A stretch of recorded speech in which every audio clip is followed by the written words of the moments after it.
الرحمن الرحيم الحمد لله رب العالمين والصلاة والسلام على أشرف الأنبياء والمرسلين نبينا محمد وعلى آله وأصحابه ومن تبعهم بإحسان إلى يوم الدين وبعد. Çfarë në kuptojmë me sprov, ku zakonisht njeriu sprovohet këtë dunjë dhe ka njeri i cili nuk sprovohet këtë dunjë.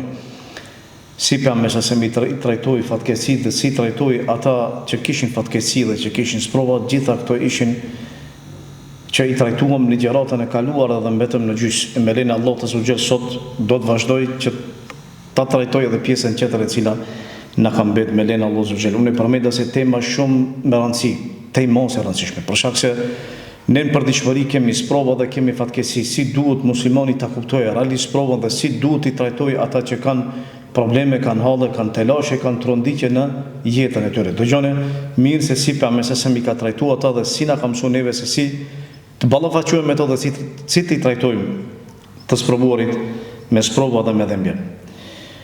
Për pikave që mbeta është se pejgamberi sallallahu alajhi wasallam i mësonte ata se si duhet ta shprehin ose çfarë duhet të thonë realisht kur Allahu xheli sprovon me diçka.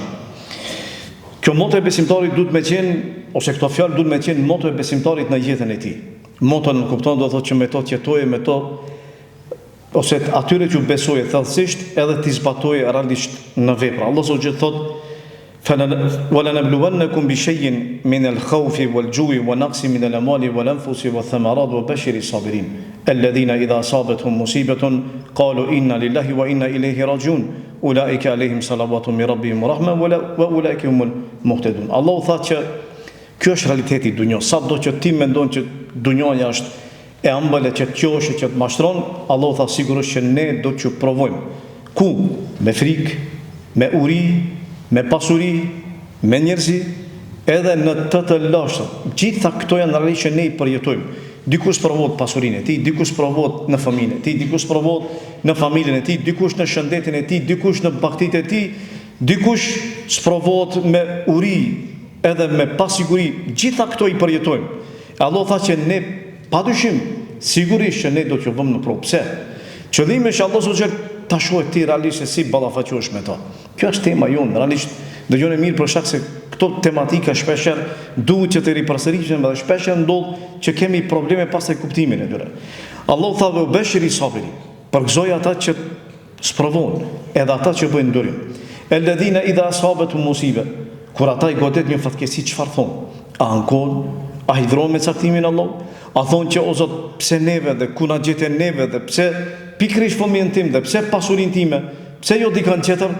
Allahu tha alladhina idha asabatuhum musiba, ata kur i godet një musibet thonë nejmi të Allahut dhe tek ai do të kthehemi. Nejmi të Allahut dhe tek Allahu do të kthehemi. Çdo gjë që e posedon besimtari, prej familje, pasurisë, gruas, prindërve, çdo se janë amanet i Allahut azhajal. Allahu azhajal ti ka dhënë mi përdor për një periudhë. Allahu kur do e merr robën e vet, kur do e merr amanetin e vet. E jo të shkambetit, kënaqësia me caktimin e Allahut. Nëse ndodh një musibet, edhe shprehja e kësaj fjale që ta rikujton këtë realitet. Ne jemi të Allahut dhe tek ai do të kthehemi. E thot Allahu azhajal, ulaika alehim salawatu min rabbi wa rahma, këta pikrisht i kanë begatimet e Allahut ose begatin, bereqetin e Allahut, edhe mëshirën e Allahut, dhe këta janë në rrugë të drejtë. Ummu Seleme, dikur që do të bëhet gruaja e pejgamberit sallallahu alaihi wasallam, tha që dëgjova pejgamberin sallallahu alaihi wasallam duke thënë, nuk ka musliman i cili goditet me musibet. Dëgjoni mirë. Nuk ka musliman i cili goditet me musibet, me fatkeqësi, as secili prej neve preket me fatkeqësi. Vetëm se në ato momente e thot atë që urdhëroi Allahu subhanahu, inna lillahi wa inna ilaihi rajiun. Ne jemi të Allahut dhe tek ai do të kthehemi.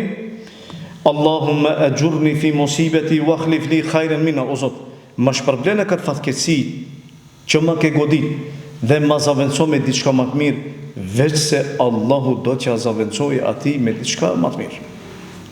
A kuptu të njëtë me përsejti? Nëse Allah zë gjithë godit me një fatkeqësi në trupin tënde, pasurinë tënde, gruan tënde, te fëmijët, te biznesi, te puna, çfarë do musibeti që ndodh, edhe i kthesh në ato momente i drejtohesh Allah dhe thu inna lillahi wa inna ilaihi rajiun.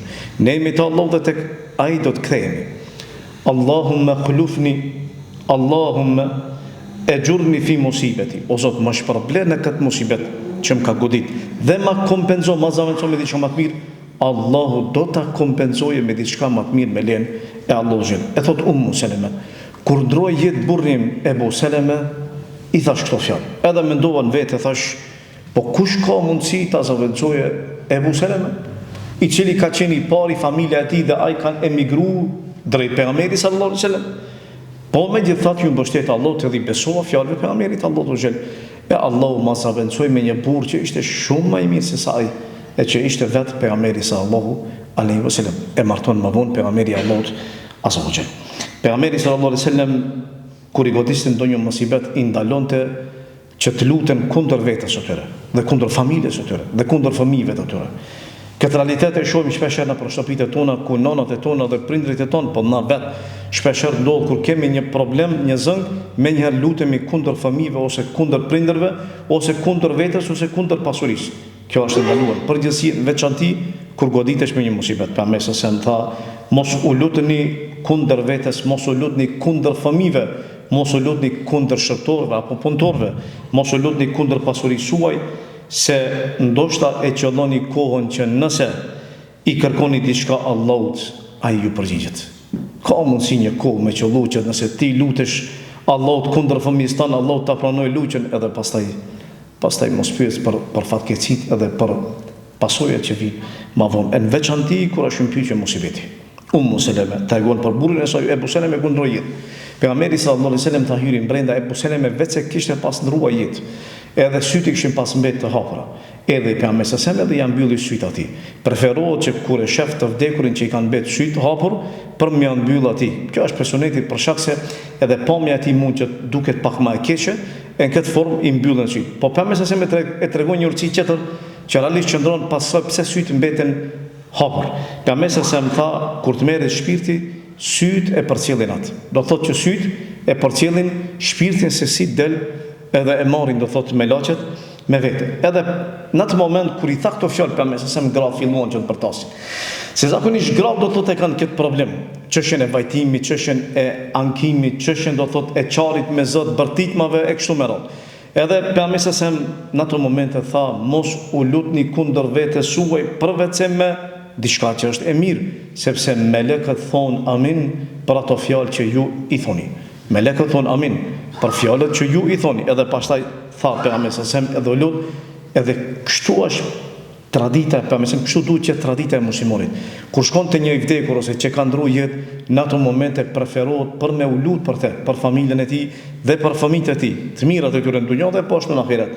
Dhe tha pejgamberi sallallahu alaihi wasallam, Allahumma ighfir li Abi Salama warfa darajatahu fil mahdiyyin wakhlufu fi aqibihi fil ghabirin waghfir lana wa lahu ya rabbal alamin wafsih lahu fi qabrihi wa nawwir lahu fi. Tha o Zot më shiroje edhe fale Ebu Seleme, tha poshtu ngriqja gradat në gradat atyre të cilët janë të udhëzuar, edhe zaventsoja ose kujdesu për fëmijët e tij, ose mundsoja që dikush të kujdeset për fëmijët e tij pas vdekjes së tij. Na fal neve edhe atë, o Zot i botave, edhe zjeroja dhe ndriçoja varrin. Pejgamberi sa u lut, kjo ishte ajo që preferohet dhe ne duhet që ta veprojmë e mos bërtasim, e mos ankojmë, sepse e gjitha kjo tregon se njeriu është i pakënaqur me caktimin e Allahut azza wa jall. Pejgamberi sa i ndalonte që të vajtojnë edhe të zemrohen edhe të bërtasin, në veçanti kur është pyetje do thotë çështja e vdekurit, në veçanti kur është dikush më i dashur, më i afër, fëmia ose prindi për evladin. Jabir ibn Atik radhiyallahu anhu tha se pejgamberi sa erdhi ta vizitoi Abdullah ibn Thabit radhiyallahu anhu. Ky person më vetë se ishte në agonitë e fundit, edhe momentet e fundit të vdekjes. Kur hyri brenda nuk kishte vedi dhe pejgamberi e ngriti zërin e tij, i bërtiti pak ma me zë më të lartë, megjithatë nuk ju përgjigj. E pejgamberi tha inna lillahi wa inna ilaihi rajiun, ne jemi të Allahut dhe tek ai do të kthehemi. Edhe pastaj tha caktimi i Allahut na mundi caktimi i Allahut ndaj teje. Do thotë që caktimi i Allahut ndodhi, nuk ka mundësi që të ndryshohet caktimi i tij. Atëherë gratë filluan që të bërtasin edhe të vajtojnë. Edhe Xhabiri shkoi që ti qetësoje sadopak. Pejgamberi sa më tha lëri ato derisa të obligohet. I tha ja Rasulullah, çfarë të obligohet?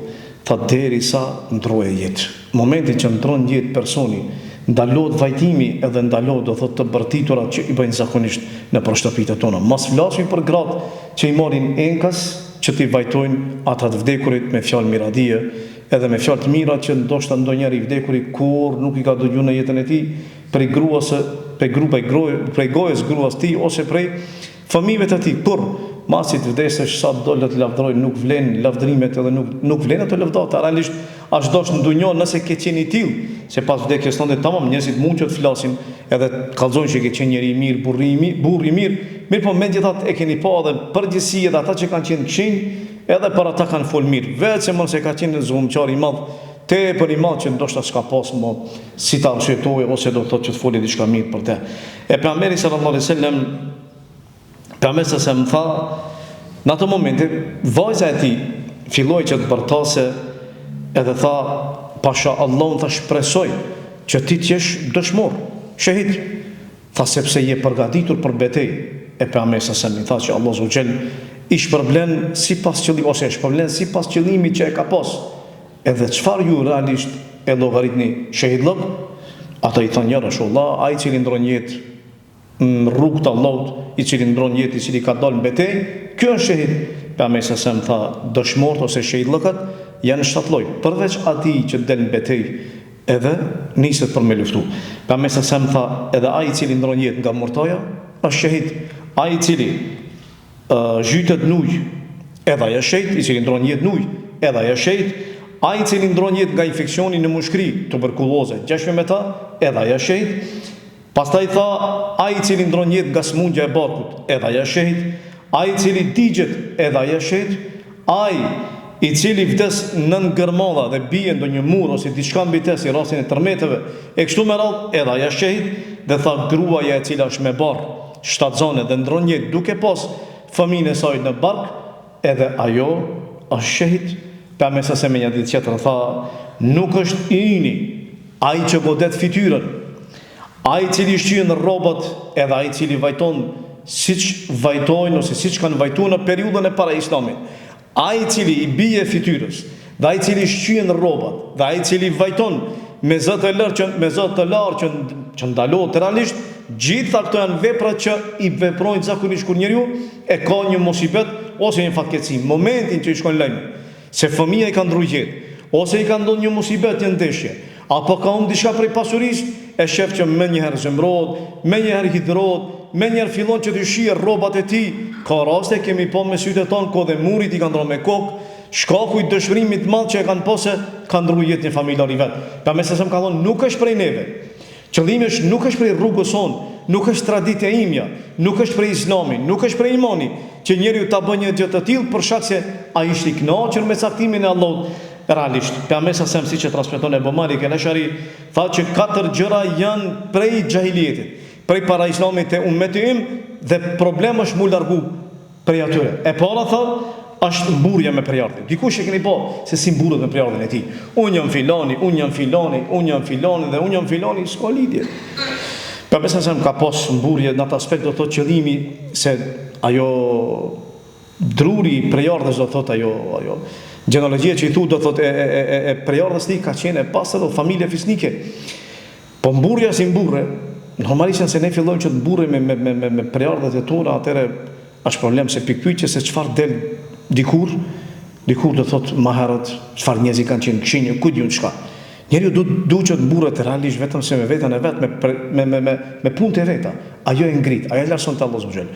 Kurse prejardhë s'ka lidhja, ke qenë gjali filonit, e biri filonit, çka ki pos prindin, e dikush thotë punë e kam pas babam plakuç, pa problemi jo se ki pos uç, sepse ki pos uç nuk do të thonë që ai është xhenet e tij në xhenet. Çka ka lidhje me këto? Edhe për xhallar ta xhenin.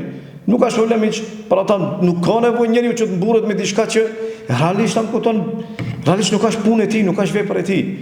Ajo që njeriu mburret është karakteri i tij, sjellja e tij, morali i tij. Nëse ti pas dikon që ka qenë i madh me edukat lart, atëherë ti duhesh me të shmuat në vepra, me qenë edukata e tij te ti, gjurmët asaj edukate mi pa dikush, ama jo ti më i keq në dunjë e prindin e pas është punë të madhe. Çka lundron? Nuja se në gjalin e ka pas, po jo besimtar. Edhe funit ka në xhenet. Nuji pejgamberi Allahut të zgjer, ka në xhenet. Çka lundron kjo? Allahu subhanahu ta ka thënë një mësim me të kallzu ty qartë, se këto çështje nuk varren me dikan, nuk lidhen me dikan. Këto çështje lidhen thjesht me veprat e tua, me punën tënde.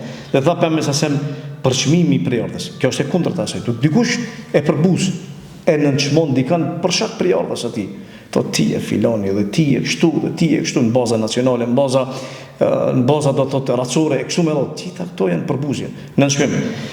Dhe po ashtu tha kërkimi i shiut përmes yjeve, që është idhujtari, dhe po ashtu vajtimi. Pejgamberi sa më tha, ajo e cila vajton, vajtuesja nëse nuk pendohet para se ndroje, ditën e Kiametit kur do ringjallet me vete, do ketë një këmish prej katroni dhe një parzmore zgjebeje. Këmisha e saj është prej katroni. Parzmore e keni parasysh ajo mburoja e cila është që vendosin ushtarët kur dalin betejë, kur dalin luftë. Ajo parzmore do të jetë prej zgjebeve. Do thotë dënimi i saj do të jetë i rënd edhe i madh shkaku i veprës saj që ka bërë. Pejgamberi sa kur dikush sa murrej i ndalonte atij që ta shajë sëmundjen, ta mallkoj apo zemrote dhe hidrohet me sëmundjen e tij. Xhabri ibn Abdullah thotë se pejgamberi sa kur hyri te Musa'ibe i tha çfarë keja Musa'ibe që po dridhesh, i tha ja Rasulullah zjarmia, Allahu mos e begatoft. Tha pejgamberi sa tha mos e shaj zjarmin, sepse zjarmia e largon prej birit Ademit gjunon, ashtu siç e largon gjyriku i farkatarit i largon pjesët e panevojshme të ekurit. E keni pa ekuri si është, edhe për mi largu ato pjesë e panevojshme të dryshkun të ekuri, farkatari do thot e pastron.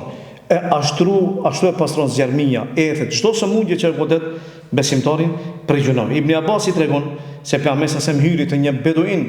Beduin është arabi i cili jeton shkretin, po pejgamberi sa nuk e ka pas problem që të shkojë ta vizitojë edhe një beduin.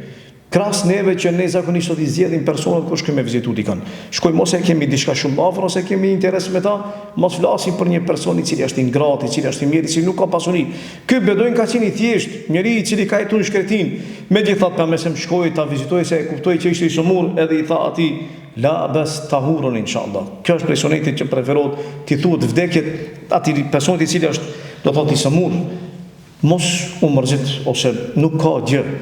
Pastrim inshallah. Këto dhembe që ke janë pastrim, mos e bëj gale. Këto janë fjalë që preferohet me ia thonë njeriu i cili është i sëmur kur shkon me vizitu dikon, nxite, stimuloje, kujtoja xhenetin, përmendja veprën e mirë, tregoj atij që është pastrim, e mos ia shtove më shumë barën mi thon fjalë të rënda, fjalë pesimizmi, fjalë që realisht e shkatrojnë, e lodhin atë. Ky beduini çka i tha? Tha pastrim the, i tha tahurun, pastrim thove, tha po zjarmi e cila ose zjarmi realisht që e ka përfshi trupin e një plaku të vjetër edhe që e dërgon drejt vdekjes, do thot e kishte një ndjenjë ose e dinte se edhe plak edhe ja zjarmi e madhe ndoshta ka mundësi me rose për me ndru jetë e pejgamberit se më tha e po ashtu qoftë, e thot Zeid ibn Aslem se ky beduini me të vërtet ndroi jetë, vetëm se pas pak kohe që e vizitoi pejgamberi sallallahu alaihi wasallam. Prandaj duhet çdo moment kur e shef dikë që është prag vdekjes, është mirë me shku me rikujtu këto gjëra, që mos e mbrot me caktimin e Allahut edhe që ti kënaqur me atë të ketë mendim të mirë për Allahun azza wa xal. Mos ti shkojë Allahut duke pas mendim të keq për Allahun azza wa xal. Përkundrazi, në atë momente kërkohet mendimi i mirë edhe shpresa në falin Allahut, edhe mëshira Allahut që për ndryshe nëse ke mendim keq për Allahun dihet që është përfundim i keq. Ibn Jauzi rahimullah dëgjon këtë rast shumë rast që duhet njëri më ndal me meditu mirë. Tha e njëfsha tha një person 80 vjeçar i cili vinte në xhami dhe ishte i rregull namazin me xhamat. Edhe punonte edhe vepra të mira. Ndroi jetë nipi i tij. Kur ndroi jetë nipi i tij, fëmia i bijës vet, tha nuk i takon askujt që të lutet për ta për shkak se ky më nuk përgjigjet. Kjo ishte e para. E dyta çfarë tha? E dyta tha Allahu tha neve po na ka zili se krejt fëmijët po na merr. Allahu na rrit. Thot Ibn Jauzi tha 80 vjeçar. E kam bën xhami të ardh me xhamat. Edhe të bë vepra të mira, tha e kuptova që veprat e tij të mira kishin pasur vetëm se adet. E jo të bazuar në iman edhe ndije. Edhe tha Ibn Jauzi, tha kështu e adhurojnë ata që e adhurojnë Allahun me kusht. Nëse Allah më jep, unë jap. Nëse Allah nuk më jep, unë e zemrona me Zotin tim. 80 vjeçar. Pse se fetaria e tij ka qenë vetëm se sipërfaqësore. Po pamja e tij fetar, me ndoshta pamje fetare me mjek raxhi, 80 vjeçar, namaz e sheh, vepra të mira, momentin që Allahu e sprovoi. Sprova nuk vjen me një çështje e cila është e thjeshtë e lehtë.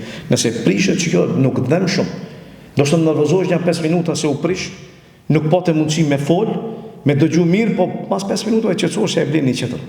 Allahu të sprovon që ti ku ty dhe mas shumë ti. Kjo është sprova. Kuptoj këtë realitet. Se ku dhem që ti mas shumë ti, që ti vjen sprova. E që aty ti kallëzohet burnia jote. Si që përmenda ligjëratën e kaluar, kur i tha për nëse masaj gruas, innema sabru, inde sadmetil ula, sabri është momentin goditjen e parë. Nëse këtu e je provimin u kry, nëse në momentin e parë duron, je i kënaqur me caktimin e Allahut, u kry, pastaj është shumë më e lehtë, prandaj thanë dietar, çdo gjë fillon me pak derisa rritet përveç atë sprova. Sprova fillimisht fillon e madhe dhe pastaj zvoglohet. Kjo është e çuditshme. E prandaj kërkohet momenti i parë, nëse ti momentin e parë duron, u kry. Pastaj pas asaj çdo se lehtësohet me lenin Allahut. Edhe është më e lehtë, edhe për shpirtin se adaptohet edhe mësohet edhe e duron shumë më lehtë. Pejgamberi sallallahu alajhi wasallam e ndalonte kur dikë e prekte një musibet që ta shpresoje vdekjen në ato momente kur kishte turbullira dhe kishte dhëmje, kishte vështirësi. Enes ibn Malik tha se pejgamberi sallallahu alajhi wasallam ka thonë mos ta shpresojë ndonjëri prej juve vdekjen në momentin kur e godet një musibet. Se ka njerëz në momentin që e godet një musibet thotë më mirë të kisha pas vdek. Më mirë. Ama është më e mira për ty është pikpyetje, se ti nuk e di. Se ajo që vjen pas vdekjes është shumë më e rëndë. Kush garanton ty se kur të vinë me ilaç që ta marrin shpirtin edhe ti ke më dal para Allahut që ke më dal ftirbar? Askush. Kush garanton për ty që ti kur t'jesh në varr ke me qenë i begatum, përkundër si ka mundësi me qenë i ndëshkuar. E ndëshkimi i varrit është i përkohshëm derisa ndodh dita e Kiametit. Ama kur do periudhë gjatë, gjithatë i përjeton, po plus asaj mos lasim për rrugtimin pasaj kur del edhe kur i ngjallesh. E pa mëse më tha mos ta shpresojë ndonjëri për juve vdekjen në momentin që e godet një musibet. E thon dietar musibetin që e ka përmend pa mëse qëllimi është për musibetin i cili ka të bëjë me dunjon. Jo qëllimin i cili ka të bëjë diçka me fen ose fetarinë e tij që realisht i friksohet se ka mundësi me ndrojë duke Allah subhanehu për mund fenë e tij. Se ka pas rast Omeri radiallahu anhu vet para vdekjes së tij ju anku Allah subhanehu dhe i tha: "O Zot, trupi im është dobësu dhe fuqia ime më kalon, paria ime ashtu." Ka pas frikë se a do t'ja jope hakun paris apo jo. Edhe ka kërku prej Allah që t'ja marrë shpirtin dhe ashtu ndodhi. Pas disa ditëve pas një periudhë ndroi jetë Omeri radiallahu anhu. Njëjtë Borera çfarë tha? Kur e vizituan momentin e smundjes i tha: "Do të vijë një kohë ku dietarët do të kishin pas dëshiruar që të vdesin, se vdekja për ta do ishte më e mirë se sa ari kush i shtrenjtë, i cili do të thotë ka vlerë." Dhe tha, do të shkojë njëri prej atyre dhe ka me shku te vorri i vllavit vet, qëllimi është i muslimoni, edhe ka për me thonë, sikurse ti shakon unë vend ty aty. Vinë sprova thonë, tamam, ama është pyetje kush feja jote. Në kësi rastet thonë ulemat veçohen. Po çështjet e dunjas kur prek Allah subhanahu wa godit me një musibet, nuk preferohet me kërku vdekjen. Po çfarë tha pemësim? Nëse moda e mos e ka për me kërku, ose ka vështirësi shumë, atëherë le thot, o Zot, nëse jeta është më e mirë për mua, ma jepet. Nëse vdekja është më e mirë për mua, o Zot, më çon më të vdes. Nëse e ka patjetër, nëse e ka moda e mos, a për ndryshe nuk ka nevojë që t'i thosë këto fjalë. Muslimoni duhet me kuptu një realitet se jetë gjatësia e ka një të mirë, nëse realisht aja është prej bamirësve. Sa ma shumë që zgjatet jeta dhe përmirësohet vepra, aja është njeri më i mirë. Kurse e kundërta, sa ma shumë që dikujt i zgjatet jeta, i prishën veprat, dije që kjo është shenjë përfundimit keq, nëse ai nuk përmirësohet. Ebu Bekrit i tha ose tregoi se erdhi një njeri dhe i tha: "Ja Rasulullah, cili njeri është më i miri?" Pejgamberi sallallahu alaihi wasallam tha: "Men tale umruhu wa sa'a amaluhu." Tha i personi cili e ka jetën e gjatë, po dhe vepra e tij është e mirë. E i tha: "Ja Rasulullah, cili njeri është më i keq?" Tha: "Ati që i zgjatet jeta, po vepra i prishet." E ke po plak 70 vjet zinaçar. Zinaçar, Allah na rujt. Nuk është sikur se një i ri që hepshin e ka të fuqishëm. Plak alo lun bigjos, alo lun kock. Plak kur krijen e tij nuk e ndon sesh. Allah na rujt. Po gjitha këto shkalu dojnë, se jeta e tij është gjatë, po, ama vepra e tij nuk është përmirësuar. E nëse ti e lut Allahun që Allah me ta marrë shpirtin kur të godet një musibet, nuk ka mundësi më përmirësu nëse i keq. Ama nëse i mirë, ka mundësi më të shtu edhe e mira. E prandaj nuk lutet, nuk kërkohet në ato momente të vështira. Po më e mira është me qenë pajtim me caktimin e Allahut. Elhamdulillah, edhe me vazhdu. E tha për me se me një ditë qëtër e Borera, ta mos ta shpresojë ndonjëri për ju e vdekjen, se nëse është bamirës, nëse është i mirë, do vazhdojë me të mirë atë. Nëse është i keq, e ka mundësi për pendim. Ceri sa i gjallë, ke mundësi më pendu. Pastaj shkove. S'ka, nuk ka këthim më.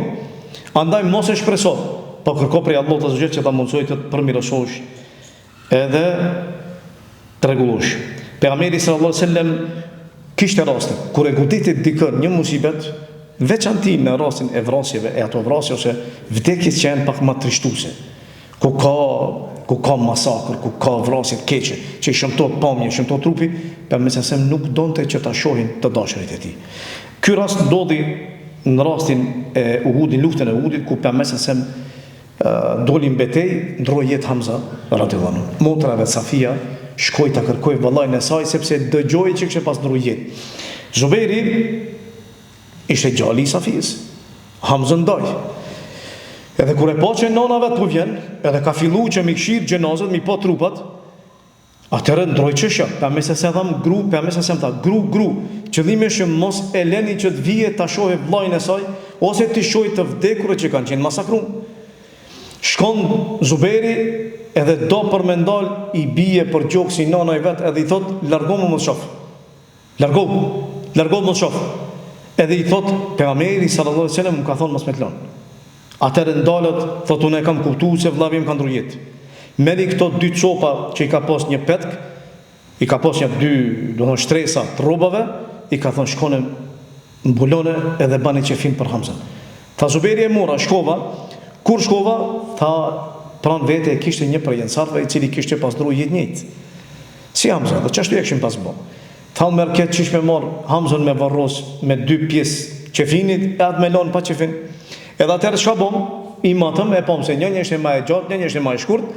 Edhe kështu tha e morëm ja veshëm atij që ishte më e gjatë, edhe ishte ai më i gjatë ishte me trup, ja veshëm atë, kurse tjetrën ja vendum tjetrit edhe i varrosëm ashtu.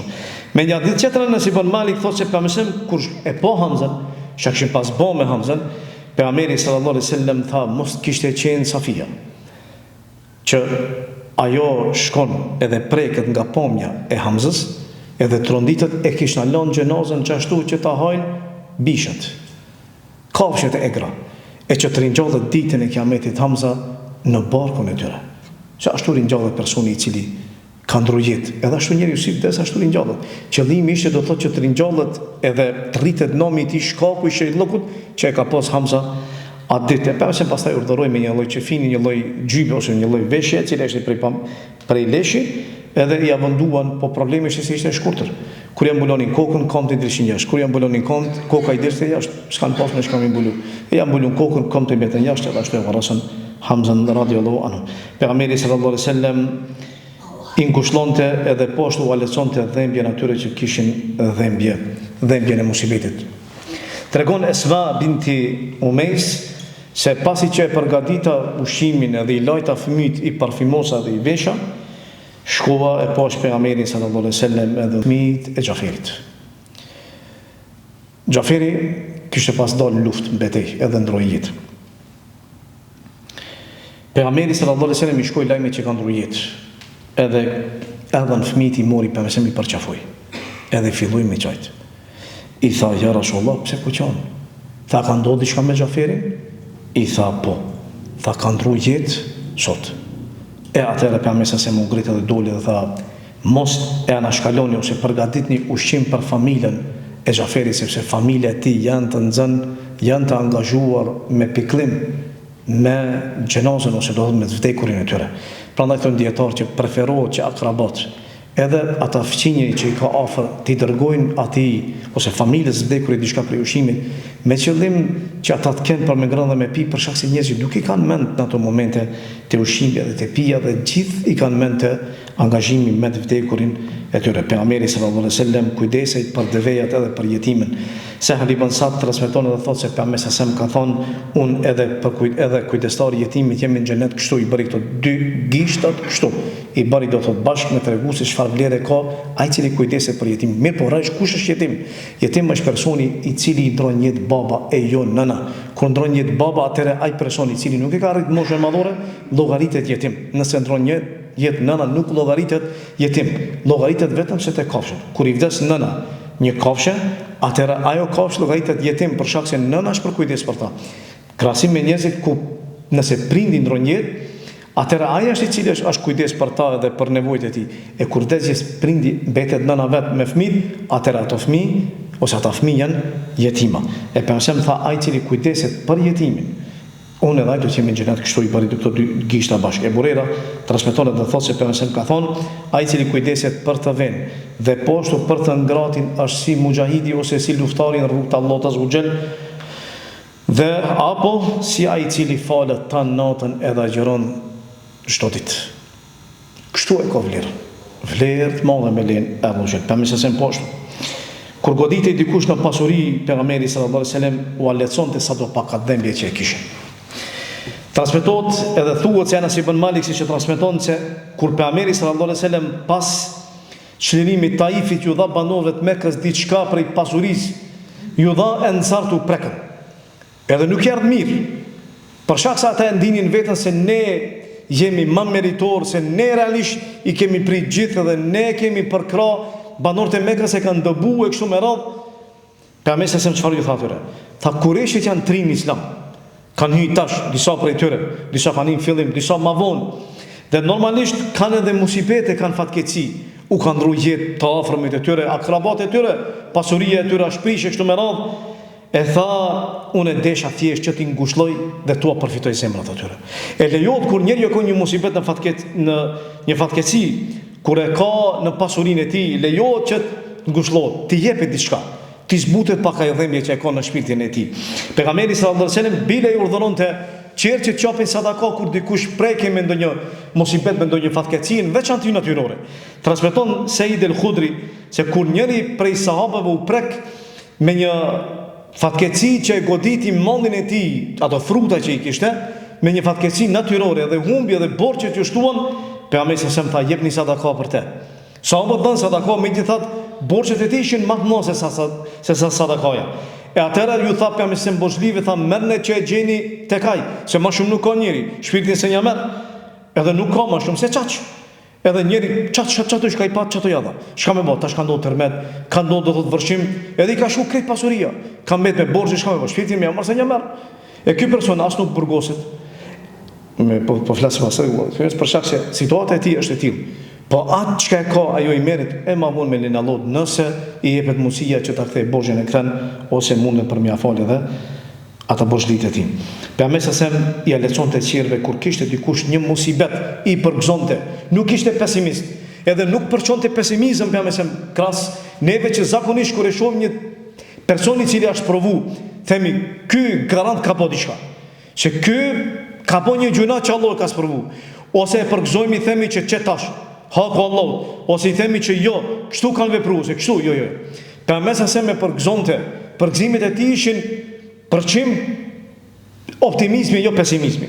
Anas ibn Malik tha që erdhi Ummu Rubeja bint al-Barra, nona e Haritha ibn Suraqa. Edhe i tha pejgamberi sallallahu alaihi wasallam, ja Rasulullah, gjalim ka ndruar jetë.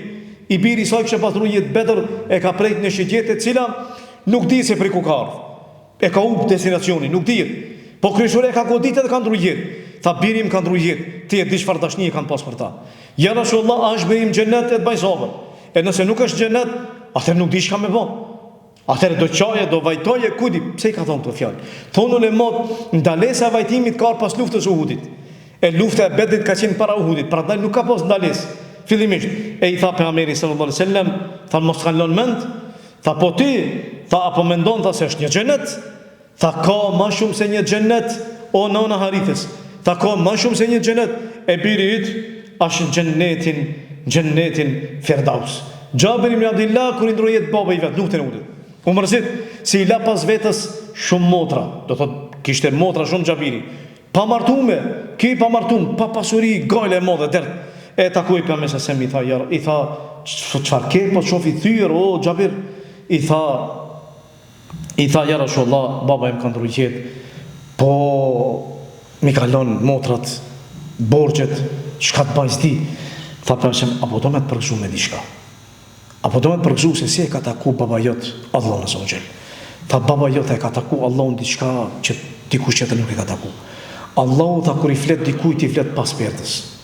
Kurse babas tani ka fol drejt për drejt. E i ka thonë baba jot, o Zot, a ka mundësi ta shprehë një dëshirë?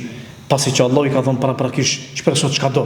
I ka thonë, o Zot, unë e du që të kthehem sërish edhe një të luftoj. E Allah Zogjel i thot babës Xhabirit, i thot unë e kam caktu rregullim, ligjem tok i pandryshueshëm që kush ndron jetë më nuk kthehet. Kush ndron jetë më nuk kthehet. E thuhet që ka zbrit për këtë rast ajeti wala tahsabanna alladhina qutilu fi sabilillahi amwatan. Mos mendoni se ata që kanë ndron jetë rrugt të Allahut që janë të vdekur. Pejgamberi sa nga njerë për mja u lecu musibetin, ju zonte që t'i hojnë disa ushqime. Edhe ushqimi ndikon në pikëllim, largimin e pikëllimit, largimin e stresit. Keni po nga njerë kur ando një ushqim pak fill, ndryshon atë emocionat e ti. Aisha thot që kur dikush qëndron të jetë edhe mblidheshin gratë, qëndronin një periudhë, pasi që ngriteshin ato gratë, qëndronin ato më të afërta edhe mikeshat e ngushta. Aisha i urdhëronte që të marrin qull elbi edhe tazin me një tenxhere. Dhe mirrin pastaj një lloj ene ku kishte mish në ta edhe çat qullin e vendonin për mi.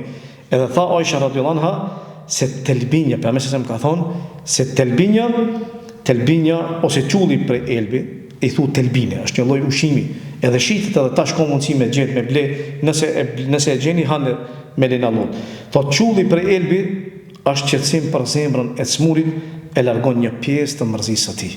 Andaj mos të hyjë se për shkak kohës ka shumë dobi mjekësore në telbine.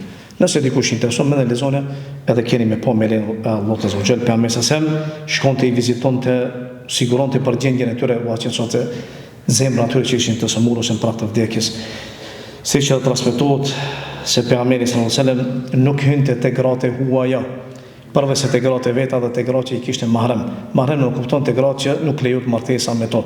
Përve se te një grua e cila ishte Sulejmi, që ishte nana e Enesit. Pse? Për shkak se kishte motër gjiri. Motër gjiri. E kur e ka motër gjiri, e ka mahrem lejohet do të hyrjet ajo. E hynte, e vizitonte dhe ngushtonte, i thonte, edhe i tham pse po shkon pe viziton, do thot ka shku, e ka vizitun do shtë edhe shpesh, e i ka thonën unë po e mëshiroj, edhe se vllavi i saj ka vdek me mu, është vra me mu, pa mesa se nuk ka luftu në të betej ku ka qenë vllavi i saj. Po qëllimi ka qenë do thot që ka qenë në urdhën e tij, në komandën e tij, prandaj i thonte këto fjalë pa mesa se. Po ashtu pejgamberi Allahut azza wa jall dhe me këtë po e përfundoi, na mësonte se si ta ngushtojmë njëri tjetrin në kohën e musibeteve. Duhet ngushtim e jo qortim edhe do thot përbuzje ose nënshmim. Pejgamberi sa thuhet që ka thonë se nuk ka besimtar që e ngushton vëllain e tij. Vëllain e tij musliman, vetëm se Allah subhanahu wa taala do t'ia veshë atij rrobat e fisnikrisë edhe deri ditën e Kiametit. Madje pejgamberi sa na mësonte çfarë themi në kohën e musibeteve. Nëse dikush ka ndruar jetën, shpesh kur shkon me i themi Allah në xhennet, Allah e mëshiroj, familje sabër e kështu me radhë, lejon gjitha fjalë që janë për mëshirë dhe që janë për durim, nuk është problem. Po pejgamberi sa më tha një fjalë që e tregova ligjëratën e kaluar për nipin e vet kur i ndroi jetë, e vajza e tij ja përcjelli mesazhin se eja se e flati po vdes. Pejgamberi sa ja ktheu dhe i tha inna lillahi ma akhadh wa lahu ma a'ta wa kullun 'indahu bi ajalin musamma faltasbir wa litahtasib. Tha e Allahut është ajo që e merr dhe e Allahut është ajo që ta ka dhënë dhe çdo gjë te Allahu ka afat të caktuar, andaj bëj durim edhe shpreso në shpërblimin e Allahut të xhel. Këto ishin fjalët që pejgamberi më tha dhe kjo është ajo që preferohet për mia thon personit i cili e ka një musibet. Elos Allah azza wa jall, që Allah azza wa jall na lëshoj musibetet e tona. Elos Allah azza wa jall që çdo njeri prej neve që e ka godit me ndonjë fatkeqësi, Allah azza wa jall t'i qetësojë zemrën atij. Elos Allah azza wa jall që na vetëdison dhe ta kuptojmë mirë realitetin e sprovave edhe fatkeqësive në dunjë. Dhe elos Allah azza wa jall që Allah na mëshiron nga gjunat na pastron dhe elos Allah që të përqendrojë këmbët tona në Islam dhe të na mësojë që të jetojmë si musliman dhe mos vdesim ndryshe vetëm se si musliman. Wa aqulu qawli hadha wa astaghfirullaha li wa lakum walhamdulillahi rabbil alamin.